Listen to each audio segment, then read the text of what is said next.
I stared at the screen while the Arizona sun blinded me through the kitchen window.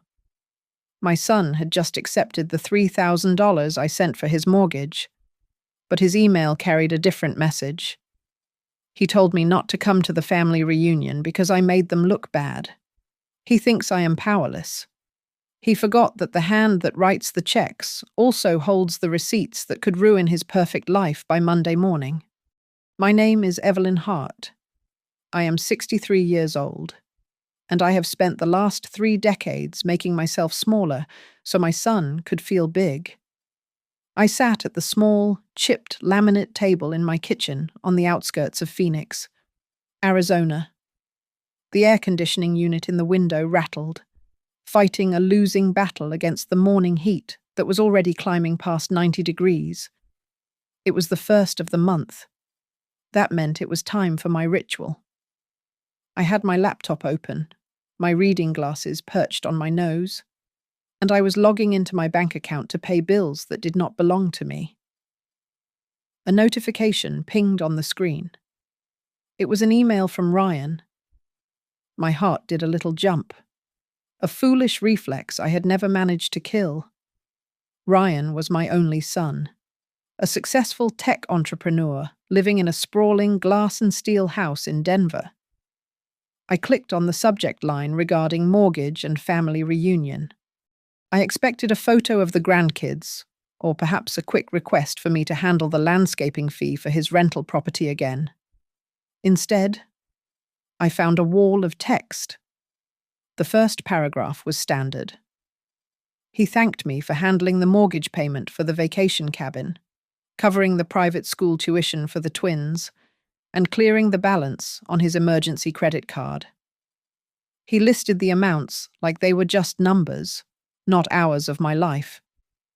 But then, my eyes drifted to the second paragraph, and the breath left my lungs. "Mum, we need boundaries," he wrote.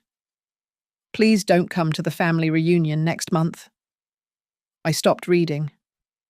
The compressor of my 20-year-old refrigerator kicked on with a loud shudder, vibrating against the linoleum floor.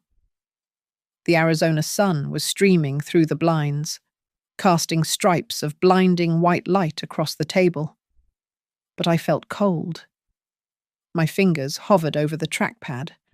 I forced myself to read the rest. "It's just that you make people uncomfortable." The email continued. "Your clothes are a bit outdated. And frankly, you have a habit of telling those stories about how poor we used to be. It embarrasses us in front of our friends and business partners. We want a certain atmosphere this year. I'm sure you understand." I looked away from the screen, staring at a stain on the wall where a calendar used to hang. He said I embarrassed him. I clicked over to the other tab on my browser. My checking account balance blinked back at me $214.50. Just last week. I had transferred $4,000 to cover the overdue electric and water bills for his main residence because he said his cash flow was temporarily tight due to a new investment. I had emptied my liquidity for him. Again. My hands started to tremble. It was a fine tremor at first. Then it traveled up my arms until my shoulders were shaking. I wanted to scream. I wanted to type back and tell him that the outdated blouse I wore was the only thing I bought for myself in 2 years. I wanted to tell him that those stories of poverty were not stories to me. They were the scars of how I got him to where he was. I began to type. "Ryan, how can you say that after I stopped. I hit the backspace key, one character at a time. I erased my defense. He did not care. If I argued, he would call me dramatic. He would say I was guilt-tripping him. I had walked on eggshells around his ego for so long that I did not know how to stomp anymore. I typed a new response, short and hollow. "I understand. I won't come." I hit send. The screen refreshed, showing the sent message thread. That was when I saw it. In my haste and blurry vision, I had hit reply all. I looked at the recipients of Ryan's original email. He had not just sent it to me. He had CC'd his wife, Madison, and there was a third address I did not recognize, admin at sterlingwealthmanagement.com. He had copied a financial advisor. He had humiliated me in front of his wife and a stranger. He wanted witnesses to his rejection of me. I stood up, my knees popping. I walked to the printer in the corner of the room and printed the email. The paper felt warm as it slid out of the tray. I carried it to the counter and opened the cabinet. I took out a box of cheap red wine and poured myself a glass, filling it to the rim. I took a long sip, the acidic taste biting my tongue. I looked down at the paper, at the words that reduced my entire existence to an embarrassment. Well, I whispered to the empty, silent kitchen.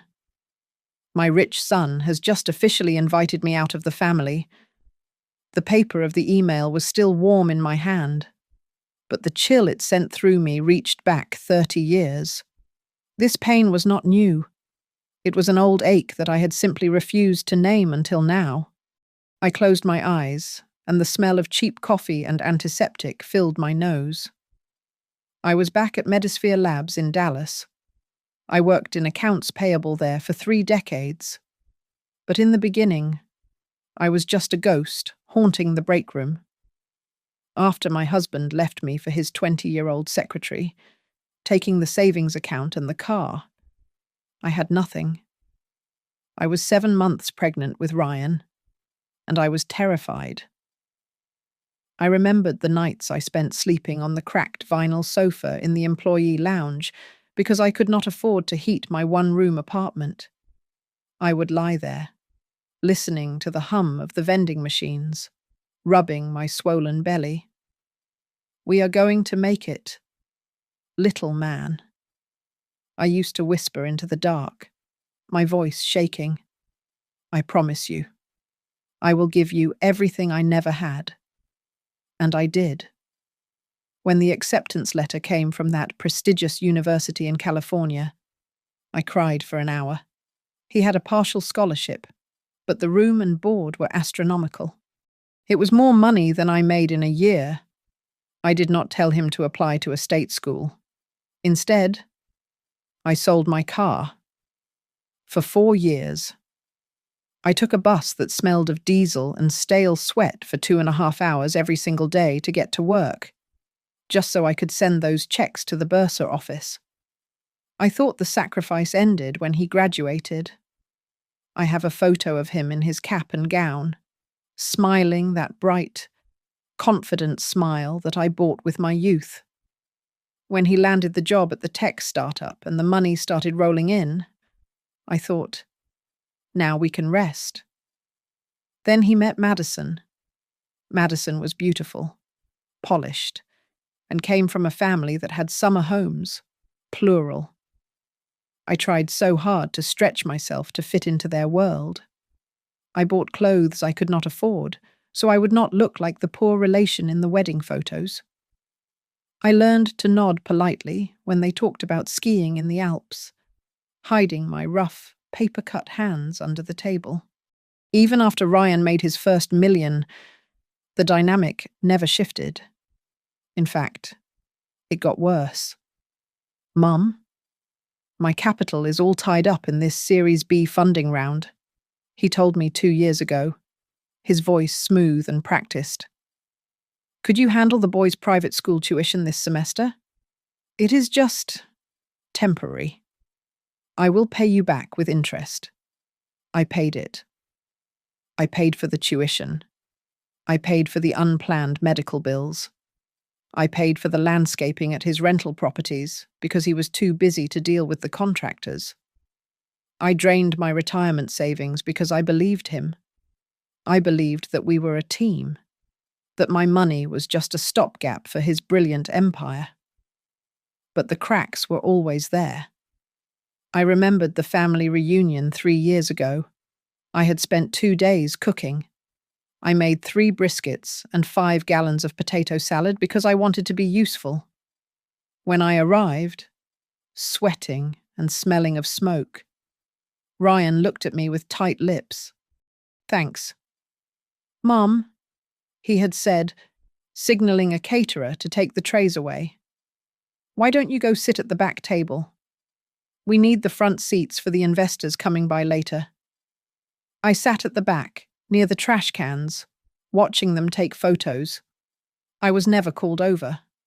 The worst memory, the one I had buried deepest, surfaced now with brutal clarity.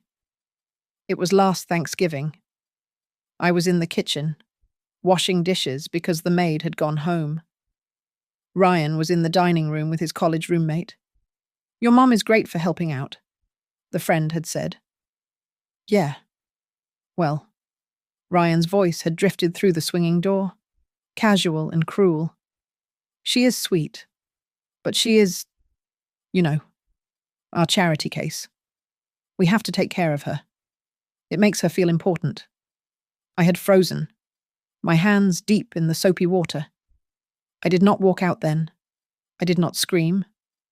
I dried my hands, put a smile on my face, and carried out the dessert. I told myself I had misunderstood. I told myself he was just trying to sound humble. But looking at this email now, seeing the words make people uncomfortable in black and white, the denial finally shattered. This email was not a sudden slap in the face. It was the final signature on a contract he had written years ago. He did not see me as his mother, the woman who slept on a break room sofa so he could sleep in a dorm room. He saw me as a wallet that had finally run dry, a prop that no longer fit the stage design of his successful life. "You think I am a charity case, Ryan," I said aloud, my voice trembling with a cold, hard rage I had never felt before. "You have no idea who has been funding your charity." The printer whirred on the kitchen table, spitting out page after page of bank statements until the paper tray was empty. I sat amidst a sea of black and white figures, a highlighter in my hand, doing what I had done for 30 years at Medisphere Labs. I was auditing my own life. I traced every transfer, every emergency loan, and every tuition payment I had sent to Denver over the last 5 years. When I finally punched the total into my calculator, I stared at the liquid crystal display for a full minute. $287,450. That was the price of my love. That was the cost of keeping Ryan comfortable while I clipped coupons for canned soup. But as I scanned the list again, my finger stopped on a recurring transaction I did not recognize. It was a monthly withdrawal labeled Hartwell Family Holdings, LLC. It was automatic, drafted directly from my savings, but I had no memory of authorizing it. I picked up the phone and dialed the bank, my accountant brain taking over the panic. "I need to inquire about a recurring charge," I told the representative, my voice steady. "Who is the beneficiary?" There was a pause, the sound of typing on the other end. "Mrs. Hart. That transfer goes to an account under the same entity name. According to our records, you are listed as a passive co-owner of Hartwell Family Holdings, LLC." I gripped the phone tighter. Co-owner. I never signed papers for a company. The paperwork was filed 3 years ago. The clerk replied. "The primary agent is Ryan Hart. The registered address is in Denver." I thanked him and hung up. My hands were cold. I opened my laptop and searched for the company name. A slick, modern website appeared. It was Ryan's personal investment portfolio page. On the About Us section, there was a glossy photo of my son standing in front of a mountain range, arms crossed, looking rugged and determined. "I built this legacy from zero." The text under his photo read, I had no handouts. I pulled myself up by my bootstraps to create a future for my family. I laughed. A dry, hacking sound. 0. No handouts. The $280,000 sitting on my kitchen table said otherwise. My finger hovered over the mouse and against my better judgment. I clicked over to Instagram. I navigated to my granddaughter Chloe's profile. She was 19, beautiful, and lived her life through filters. Her latest story showed a heavy cream-colored card with gold embossing.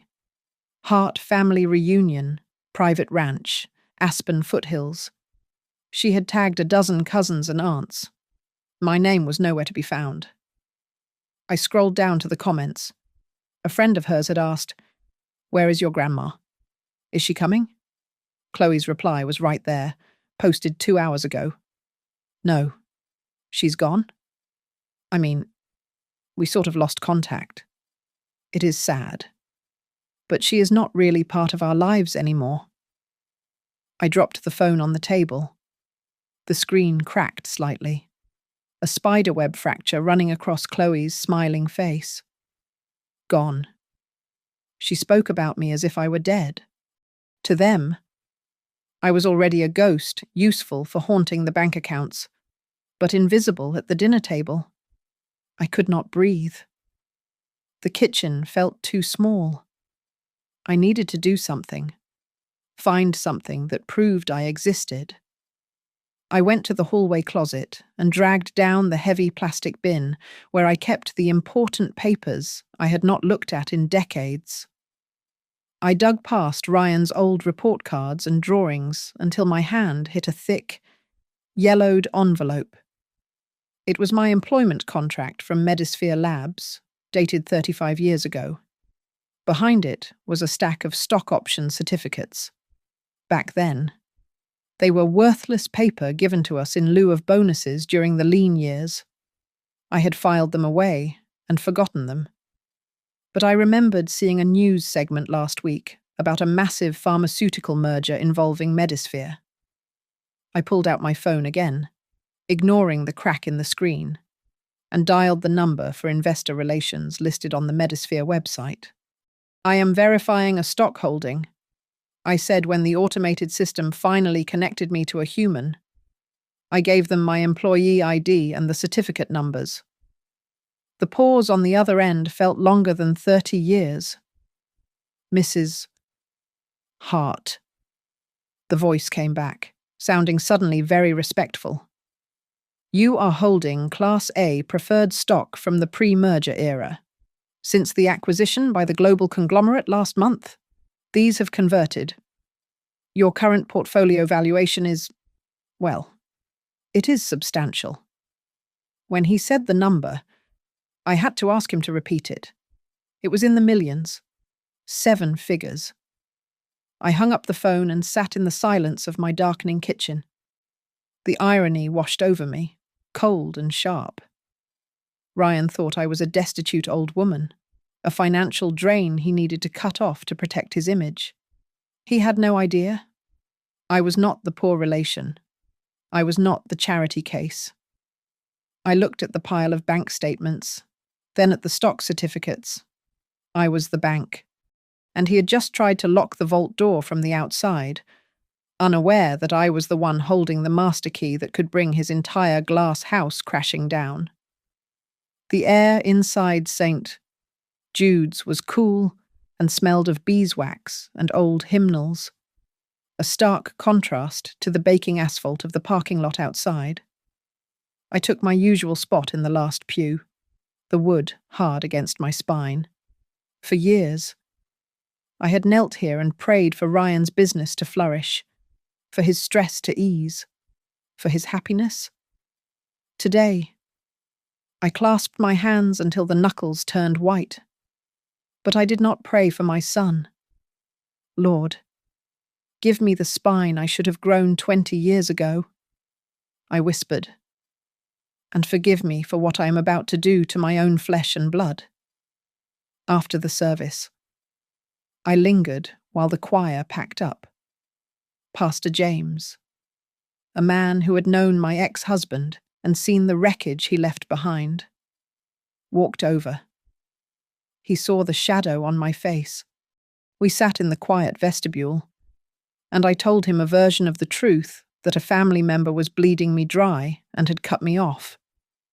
I did not say Ryan's name, but James knew. He placed a heavy hand on my shoulder. "Evelyn, the Bible talks a lot about sacrifice," he said, his voice gravelly. "But it also talks about stewardship. You are not helping him by letting him sin against you. Forgiveness is a spiritual act, but it does not mean handing them your wallet to hold." His words settled in my chest like a heavy stone. Handing them your wallet.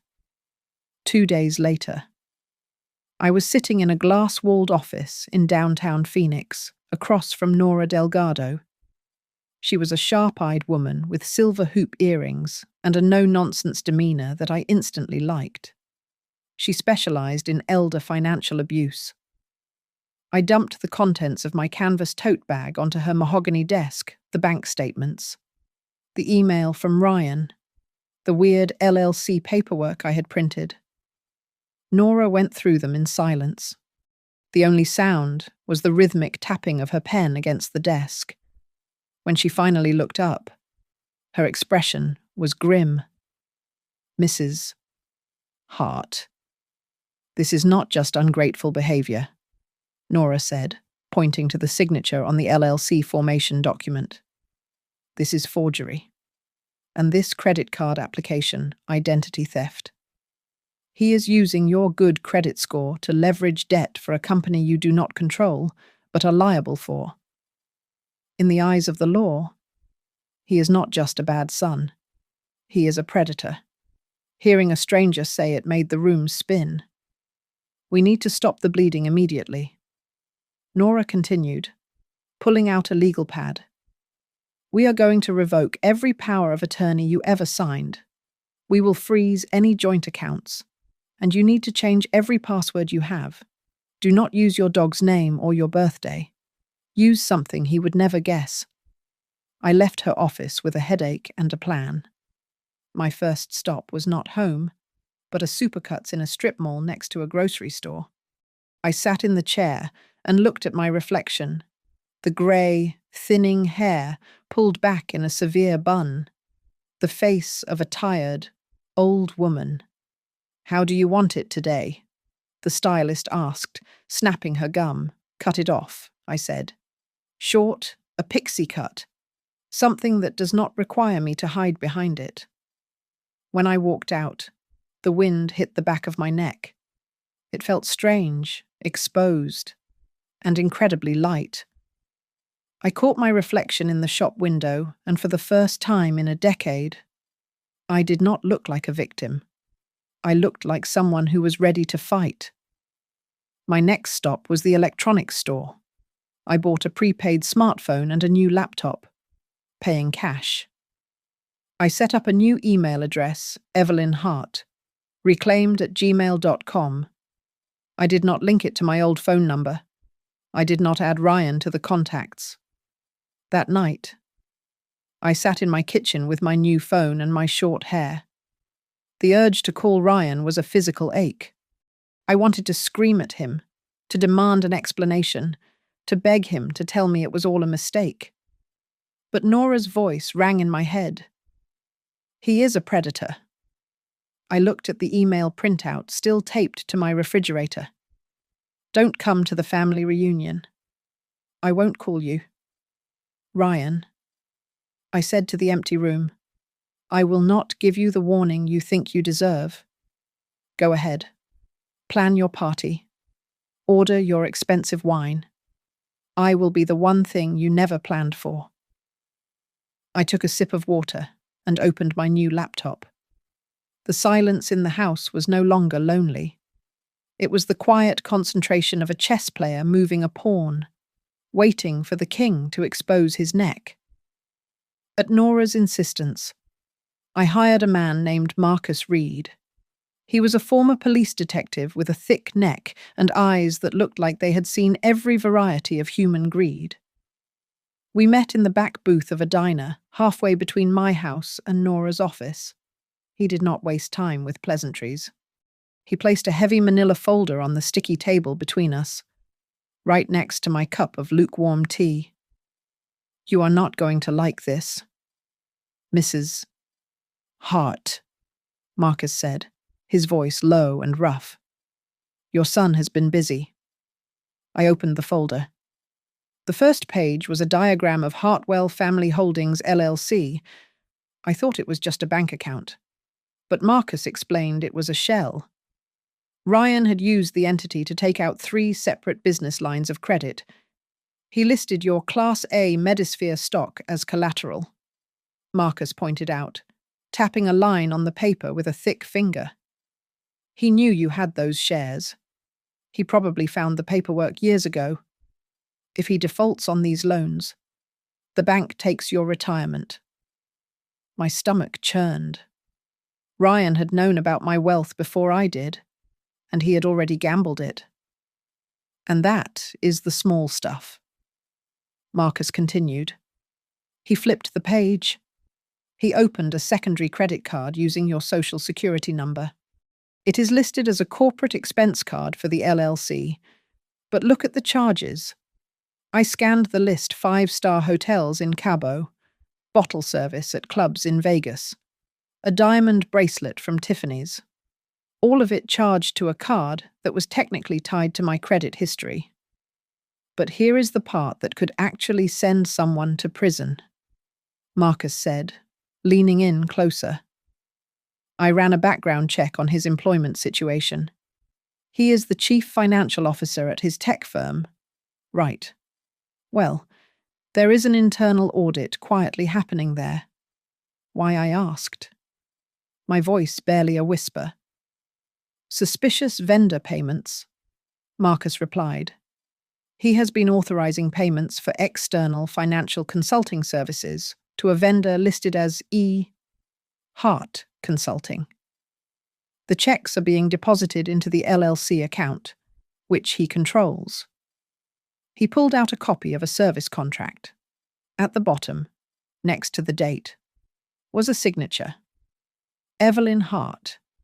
It looked remarkably like my handwriting, but the loops were too perfect.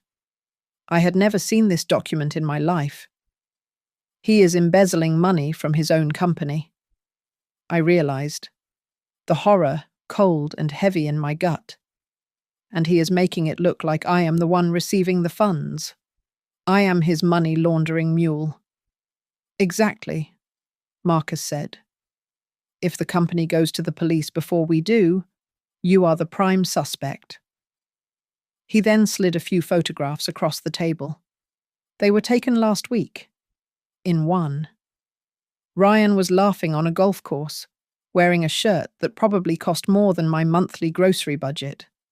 In another, he was raising a glass of champagne at a steakhouse. I looked at the photos, then down at my own worn-out sneakers under the table. I had spent 20 minutes in the grocery store aisle yesterday, debating whether to buy the name brand detergent or the generic one to save $2.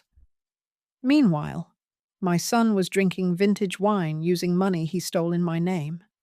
I have enough here to go to the IRS and his company's board of directors today, Marcus said. We can blow him out of the water by 5 o'clock. I looked at Nora, who had been silent until now. She shook her head slowly. No, Nora said.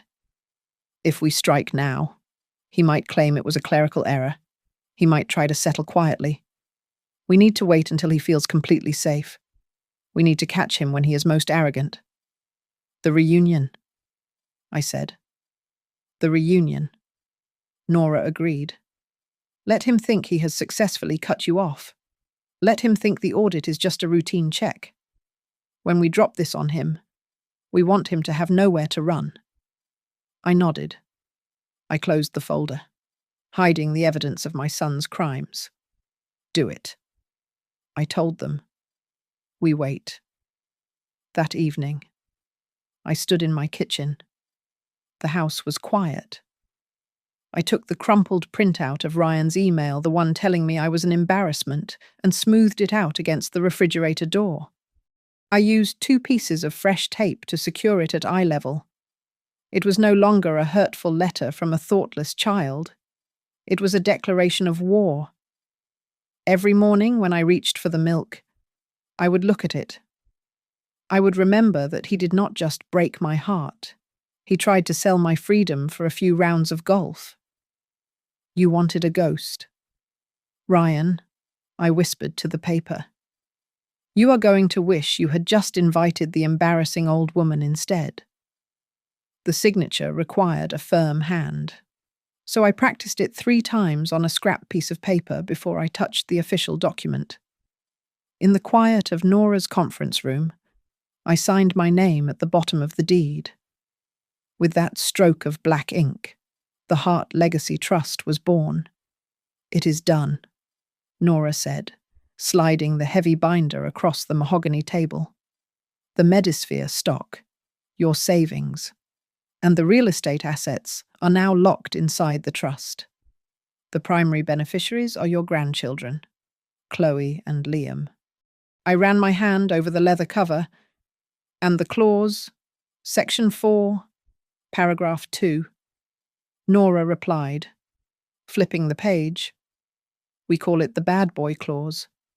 If Ryan Hart is found civilly or criminally liable for elder financial abuse, or if he attempts to contest the validity of this trust, he is permanently disinherited. He will not see a single penny, even after you pass away.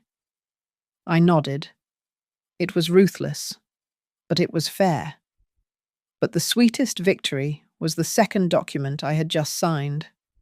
Years ago, when Ryan bought his sprawling mansion in Denver, he had begged me to put it in my name to help him avoid a higher tax bracket, promising he would transfer it back eventually. He never did. Legally, that house, the one he forbade me from visiting, was mine.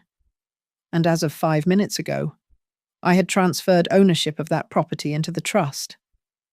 He is going to wake up tomorrow morning, I said, a dry smile touching my lips, and realize he is just a tenant in my house, with the legal fortress built. I turned my attention to the battlefield, the Aspen Foothills Ranch. I knew Ryan. He was too important to plan his own party. He had hired a high-end event planner. That gave me an opening. I created a new email identity, posing as a representative for a philanthropic initiative supporting senior women. I contacted the owners of the ranch directly. I offered to sponsor 20% of the reunion's catering costs in exchange for a small mention of the Hart Legacy Trust during the gala dinner. The owners, a husband and wife who clearly appreciated the bottom line more than loyalty to a client they barely knew, agreed within an hour. They did not think to ask Ryan. Why would they? Money talks, and mine was speaking loudly. Back at home, the dining table became a war room. Nora and I assembled the final payloads. We prepared 2 thick envelopes. One was addressed to the chief compliance officer at Ryan's tech firm. The other was addressed to the Internal Revenue Service, whistleblower office. Inside were the credit card statements, the forged consulting contracts, and the timeline of his embezzlement. We do not mail these yet, Nora instructed, checking the dates. We postmark them for the Monday morning after the reunion. Let him have his weekend. Let the hangover be the least of his problems. I spent the evenings preparing myself. I was not a confrontational woman by nature. I had spent a lifetime apologizing for taking up space. So, I rehearsed. I wrote down the things I wanted to say, the hurt, the anger, the facts, and I read them aloud to the empty kitchen until my voice stopped shaking. I turned my pain into a script. You stole from me. Ryan. I practiced, staring at the coffee maker. You did not just borrow. You stole. To keep him blind. I made one last strategic move. I logged into my bank account and paid the water bill for his house one final time. It was the bait to keep him comfortable. But immediately after the transaction cleared, I went into the settings and cancelled all future automatic payments, effective the day before I was scheduled to fly to Colorado. On the night before I left, I stood before the full-length mirror in my bedroom.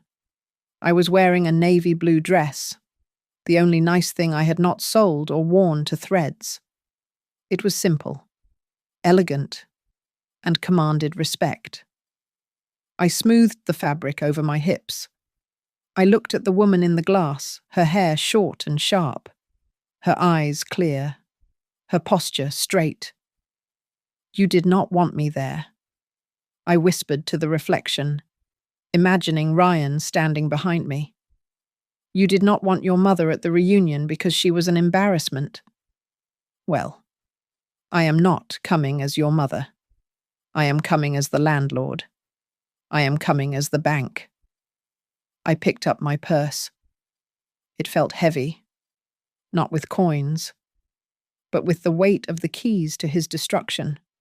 If you do not want me to come as family, I said, turning off the light, then I will come as the one thing you are actually afraid of, the person who owns you. I huddled in the cramped window seat of a budget airline flight, my knees pressing against the tray table, while the screen of my new phone illuminated the darkness of the cabin. I was watching my life being spent without me. Madison had posted a series of videos on her social media story. The camera swept over the Aspen foothills, landing on a massive white marquee tent erected on the green lawn of the ranch. There were fairy lights strung between the pine trees, creating a golden canopy against the twilight. In the background, I could see Ryan directing the caterers, looking every inch the benevolent patriarch in his cashmere sweater. Then came the next clip. Madison was holding a velvet box, her manicured fingers trembling slightly. She opened it to reveal a diamond solitaire necklace that caught the light with a blinding flash. The caption read, "Surprise gift from the best husband ever." Feeling so spoiled, I felt a physical blow to my chest. I recognized that price tag. It was almost exactly the sum I had transferred to Ryan last month, $4,500, because he swore the twins needed emergency dental surgery that insurance would not cover. My retirement savings were hanging around his wife's neck, sparkling for the internet to see. I landed in Denver late and picked up a compact rental car with manual windows. The drive to the foothills was long and dark, while my son was likely sipping a Pinot Noir in a heated cabin. I checked into the Mountaineer Motel, a roadside establishment sandwiched between a gas station and a 24-hour diner. The parking lot was filled with 18-wheelers and mud-caked pickup trucks. My room smelled faintly of lemon cleaner and stale cigarette smoke, but the sheets were clean. I pulled back the thin polyester curtains and looked out at the silhouette of the mountains. Somewhere out there, just 10 miles away, my family was gathering. My phone buzzed in my pocket. I pulled it out and saw a notification from my bank app. Alert: multiple failed login attempts detected from IP address in Aspen, Colorado. Account access temporarily suspended. A cold, grim smile touched my lips. He had tried to log in. He probably wanted to check the balance or transfer funds to pay the caterer for tomorrow. He had just hit the first wall. Then, a text message popped up. The name on the screen made me pause. It was Madison. "Mom, are you okay? I am so sorry about that email. I did not agree with him sending it, but, well, things are really complicated here with the business. Please know I love you." I stared at the blinking cursor. Part of me wanted to reply, to tell her that her husband was a thief and a liar. But I stopped myself. If I told her now, she might warn him. She might let him prepare a defense. I needed her to see the evidence with her own eyes. I needed her to choose a side when the debris was falling, not before. I swiped the notification away without replying. I grabbed the plastic ice bucket and stepped out into the hallway to get some ice. At the vending machine, I met another woman, about my age, wearing a faded bathrobe. She looked tired. "High school reunion," she asked, nodding at my dress bag. "Family reunion," I corrected her. She laughed, a dry, raspy sound. "Me too. My daughter lives in the big resort up the road. She said they did not have a spare room for me this time. Said the house was too full with her husband's clients. So here I am. Grandma at the Motel 6. I looked at her, seeing the resignation in her eyes, the same look I had worn for years. "It is a hard thing," I said softly, "to realize you have become an obligation to the people you raised." "It breaks your heart," she replied, scooping ice into her bucket.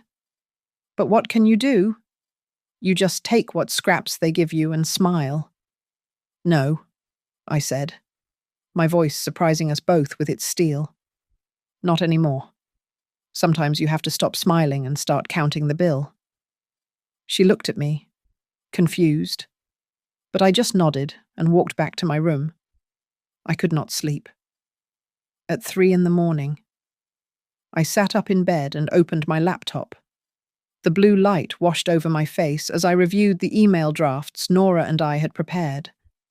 The files were all there, the forensic accounting report, the forged signatures, the timeline of the embezzlement. I looked at the schedule for tomorrow. The gala dinner started at 6 p.m. I closed the laptop and lay back down, listening to the rumble of a semi-truck passing on the highway. "Tomorrow. I am coming to your party. Ryan." I whispered to the ceiling tiles, "But you will not recognize the guest I have become, and the gift I am bringing. Well, it is going to cost you a lot more than a diamond necklace." The midday sun over the Aspen foothills was crisp and bright, illuminating the convoy of black SUVs and silver Range Rovers winding their way up the private drive of the ranch. A massive banner was strung between two ancient pine trees, snapping in the mountain breeze.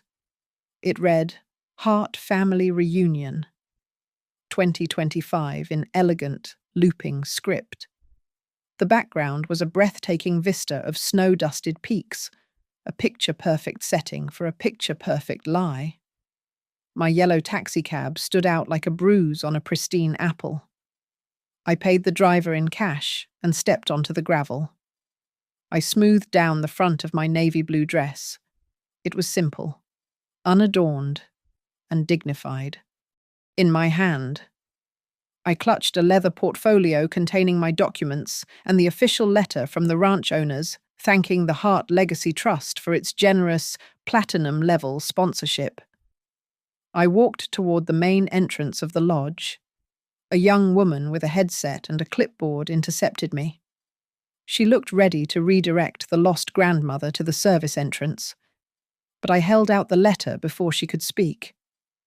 "I am Evelyn Hart," I said, my voice calm, "representing the Hart Legacy Trust." Her eyes widened as she recognized the sponsor name from her briefing. "Oh, Mrs. Hart. My apologies. The owners told us you might be stopping by. Please, let me take you to the VIP lounge. We have reserved a quiet spot for our sponsors." She led me through the crowd of extended family members, cousins I had not seen in a decade, distant aunts who were admiring the floral arrangements, and into a roped-off area near the stage. There, on the step-and-repeat backdrop where guests were taking photos, was the logo I had designed with Nora Hart Legacy Trust. printed discreetly in gold foil in the bottom corner. Ryan was standing 20 feet away on the main stage, holding a microphone. He looked impeccable in a fitted blazer and designer jeans, his hair perfectly coiffed. Testing. 1, 2, Ryan said, his voice booming over the speakers. We want to make sure everyone can hear the toast later. Family is the bedrock of everything we do. Right. He flashed that charming, practiced smile at a group of investors he had invited under the guise of family. It made my stomach turn. Just beyond the stage, I saw them. Chloe and Liam were chasing each other across the manicured lawn, their laughter drifting over the low hum of conversation. Seeing them was a physical ache, a sharp reminder of why I was doing this. I was not here to destroy their father for sport. I was here to ensure that when the house of cards collapsed, they would not be crushed under the debris. Ryan stepped down from the stage and picked up a printed program from a high-top table. I watched him scan the schedule. His eyes stopped at the bottom of the page. He frowned, leaning in closer to read the sponsor list. Hart Legacy Trust. I saw him mouth the words. He looked confused, his brow furrowing. He turned to signal the event planner, likely to ask who had authorized a sponsor he did not know.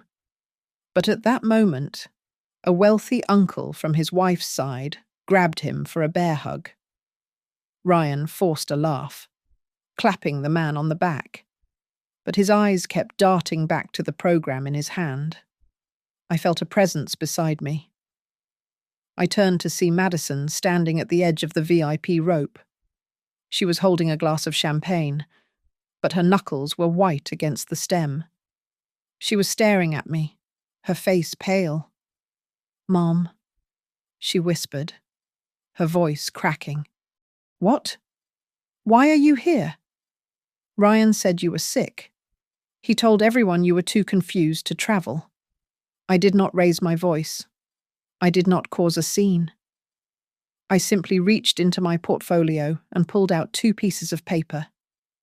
The first was the printout of Ryan's email. The second was the deed to the house they were living in, now legally titled to the trust. "He told you I was confused?" I asked softly. "Does this look confused to you?" "Madison?" I handed her the papers.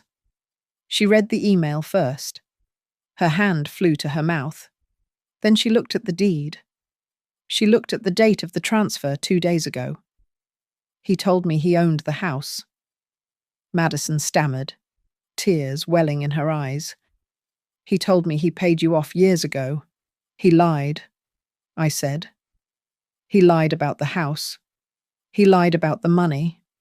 And he lied about me not belonging here." I looked her dead in the eye. "Now you tell me, Madison, looking at that deed, who is the one who does not really belong in this family?" Before she could answer, the crowd parted. Ryan was walking toward us, his smile fixed in place for the guests, but his eyes locked on me. He stopped 10 feet away. The color drained from his face so fast, he looked like he might faint. He looked at me, then at the papers in Madison's shaking hands, and then back at me.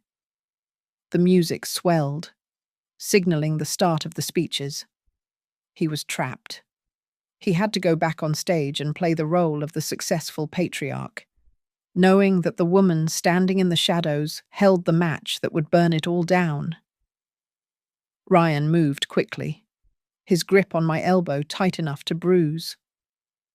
He steered me away from the VIP tent, past the smiling catering staff, and around the corner of the polished mahogany stables where the smell of horse feed and expensive leather replaced the scent of perfumes.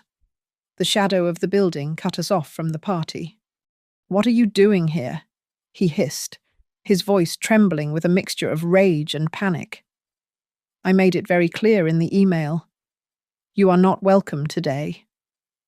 I pulled my arm free from his grasp. I did not raise my voice. I did not need to. I smoothed my sleeve and looked him in the eye. I know what the email said. Ryan, I replied calmly. But I was curious. Who do you think is paying for this glistening spectacle? Is it you, or is it the people whose names you borrowed to fund it? I don't have time for your riddles. He snapped, checking his watch. You need to leave. Now. Before you embarrass me. Embarrass you. I asked. I reached into my portfolio and withdrew the first stack of papers. I held them up. They were the loan documents for the business line of credit taken out in the name of Hartwell Family Holdings. Is this what you mean by embarrassment? Or is it this? I flipped to the second page. It was the credit card statement for the account opened with my social security number. I pointed to the charges. $3,000 for bottle service. $2,000 for a weekend at a spa. $500 for a steak dinner. I read the items aloud, my voice flat. You told me you were struggling. You told me you needed money for the twins' tuition. But you were eating Wagyu beef on my credit. Ryan's face flushed a deep, ugly red. He tried to laugh, but it came out as a choke. You do not understand modern finance. Mom? He scoffed, waving a dismissive hand. This is just internal financial structuring. It is leverage. I was going to pay it back once the liquidity event hit. It is standard practice.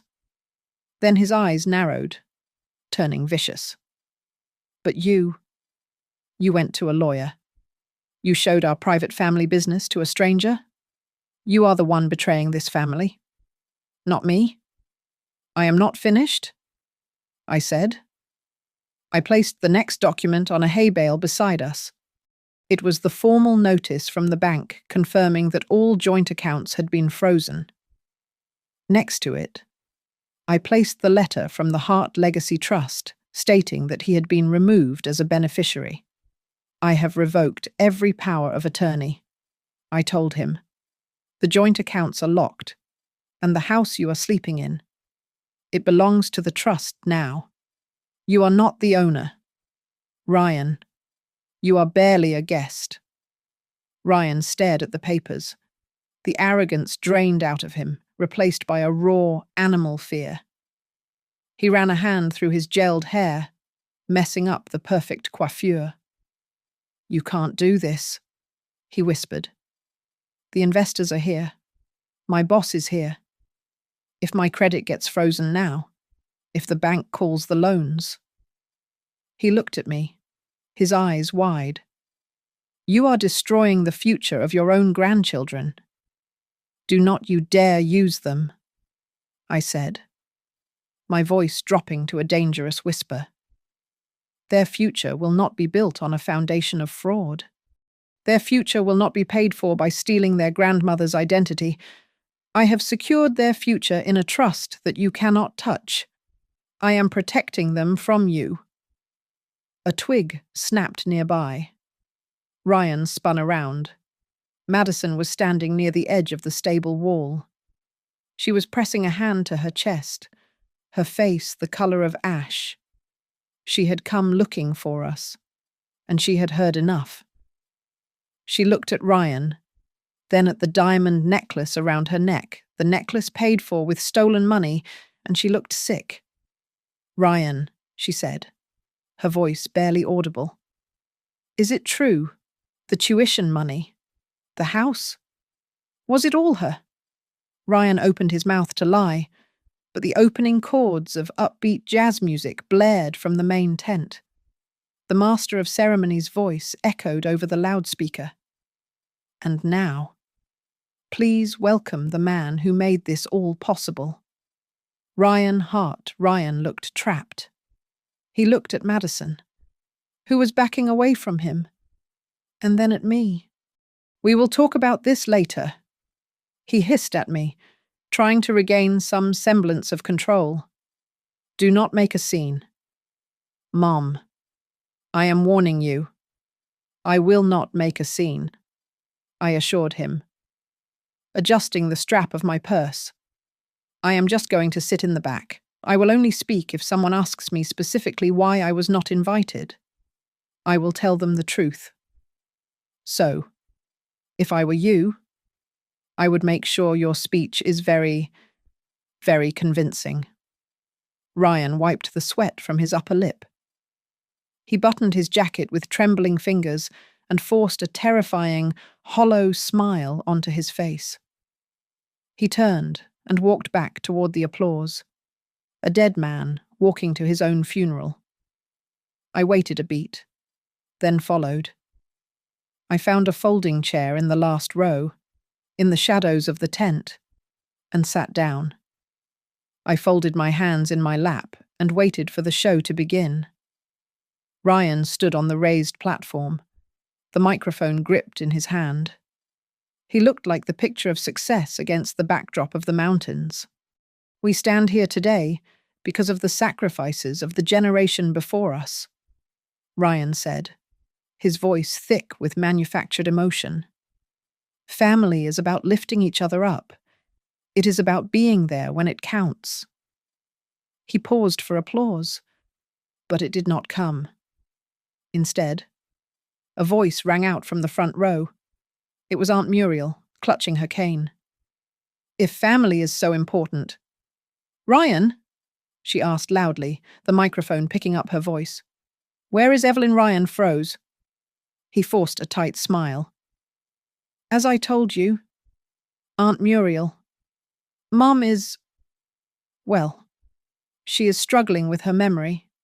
She is not really with us anymore. Not with us, Aunt Muriel pointed a shaking finger toward the back of the tent. Then who is that woman sitting in the shadows wearing the blue dress? Because that looks exactly like your mother. The silence that fell over the tent was absolute. Every head turned. I felt 300 pairs of eyes land on me. I did not shrink away. I sat straighter. Ryan stammered, sweat breaking out on his forehead. Look, it is a misunderstanding. She is confused. She shouldn't be here. It is not a misunderstanding. The voice came from beside him. Madison grabbed the microphone from his hand. Her hands were shaking violently, but her voice was strong. Ryan has been lying about his mother for years, Madison said, her breath hitching. She pulled the crumpled printout of the email from her clutch. He told you she was senile. He told you she was dead. But this is what he wrote to her last week. She began to read, her voice echoing through the speakers. Mom, you paid our bills, but we need boundaries. Please don't come to the family reunion. You make us uncomfortable. You embarrass us. Gasps rippled through the crowd. Ryan lunged for the microphone, but his uncle stepped in his way, blocking him. Let her speak. The uncle growled. I stood up. The crowd parted like the Red Sea as I walked toward the stage. My legs felt heavy, but my spirit was light. I took the microphone from Madison, who was weeping silently. For 30 years, I said, my voice clear and steady. I worked double shifts. I slept on a break room sofa. I sold my car so this boy could go to college. I looked at Ryan, who was shrinking against the backdrop. I have transferred over $280,000 to you in the last 5 years.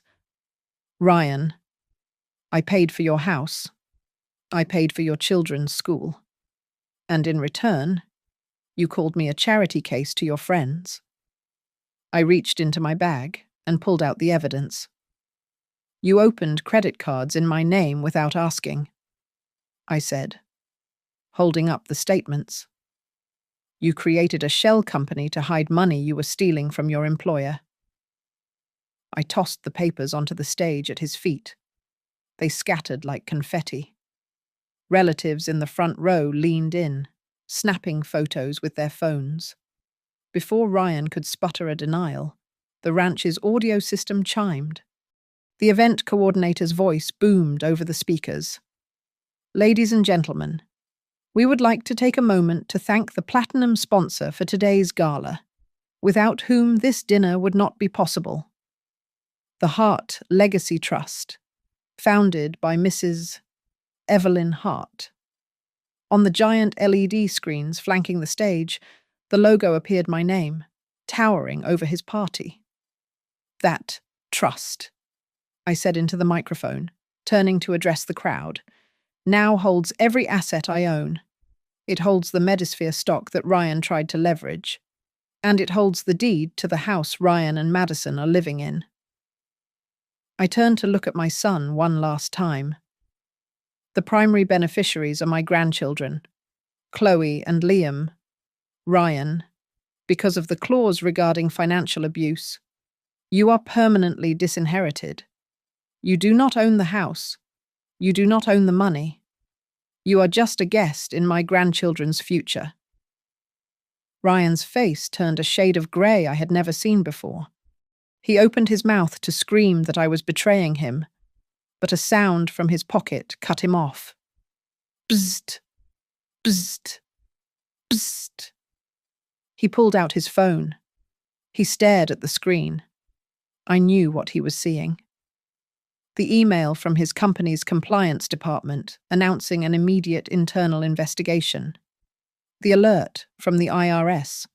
The notification from the bank that his credit lines were terminated. "Mom," he whispered, the word sounding like a plea from a drowning man. "Mom, please. I can fix this." I placed the microphone gently on the stand. The feedback whined for a second. "You can't fix this." "Ryan," I said, loud enough for only him to hear. "The bill has come due." I turned and walked off the stage.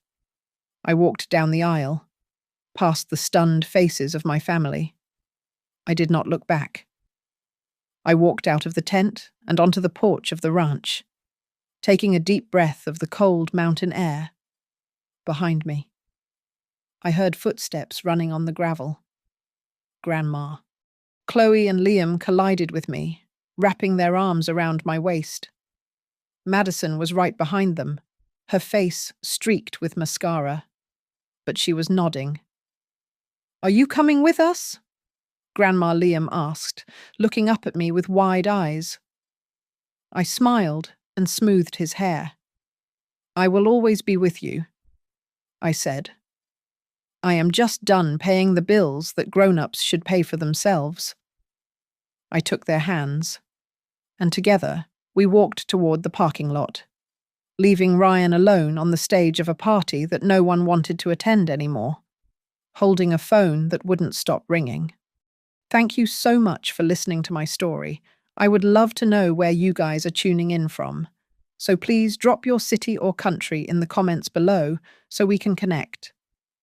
If you enjoyed seeing justice served, please make sure to subscribe to Grandma's Family Diary, hit that like button, and smash the hype button to help this story get shared with more people who need to hear it.